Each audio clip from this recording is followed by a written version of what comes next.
5 things that are harmful to vampires. And of course, all of this is hypothetical because vampires don't exist, right? Of course. But if you do like all this hypothetical shit, do me a favor and follow, like, comment, and share. Before we start, I just want to say, I've been seeing comments like this, and I just want to say, I don't need these right now. I don't need I'm putting these glasses on because of allergies. It's allergy season, and it just stops pollen from getting in my eye. I don't need sunglasses.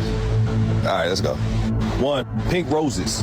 I mentioned pink roses in a video a while back, and a lot of people were asking me, well, what's the difference between pink roses and red roses? I'm not a scientist, I don't know. Traditionally, to use pink roses as a way to keep vampires away, people would take the petals, they would bake them, burn them down, crush them, put it in olive oil, and spray it around their homes. In the 1600s, people would place pink roses on top of coffins suspected to be occupied by vampires. It worked for a time until vampires started tipping off their familiars, and familiars would just come and take the pink roses off, and all hell would break loose after that. 2, wooden stakes. Now, these wooden stakes can't come from just any tree. To actually affect a vampire, stakes would have to be made out of oak trees, hawthorn trees, a willow tree, or I'm forgetting one, an elderberry tree. 3, tainted blood. Contrary to what a lot of people believe, vampires can touch silver. But if silver were introduced to the blood that they would consume, and that blood sits with them for a while, it's painful.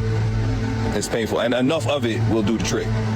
4, obsession. Not every human could be every vampire's familiar. A familiar and a vampire have to connect on multiple levels for that connection to even happen. 1, the blood has to be right. 2, there should be a willingness to assist with feeding. And lastly, a vampire has to accept it.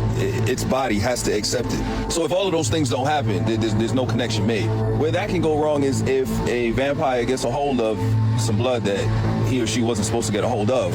And now if their body accepts that blood, but there's an empty connection on the other side, that can then lead to obsession. Very unhealthy obsession. In some cases, the human could possibly control the vampire. You know, think of the really, really pretty girl in school, and you know, the one guy that would do absolutely anything to be with her, doesn't matter how degrading it is, because she's so pretty to him, he'll do whatever. It's like that. Hope that explains that. 5, and before we get to the last one, I just want to remind y'all, if y'all like all this hypothetical shit, because that's what it is. That's what it is. If you like all this hypothetical shit, do me a favor and like, comment, share, because everything I make from these videos, I'm going to use it to fund my screenplay, an independent film by Damo Draper. Yeah, I know you've been asking for it. I know I've been saying I'm going to do it. I'm trying to do it right now. That's what's going on. Also, I'll put these back on. Yeah, you already proved to y'all I don't need them. My eyes are burning now because of the pollen. Because of pollen. Okay, number 5, flows of water. Now, obviously, a vampire can be in a lake or a river or an ocean, but if there's a lot of turbulence in that water, for a vampire, it feels kind of like your soul is shifting, like it's moving. You know, like your soul is the last bit of coffee in the coffee pot, and someone's just shaking it around. Feels like that, but painful. Oh shit! I just saw a rabbit.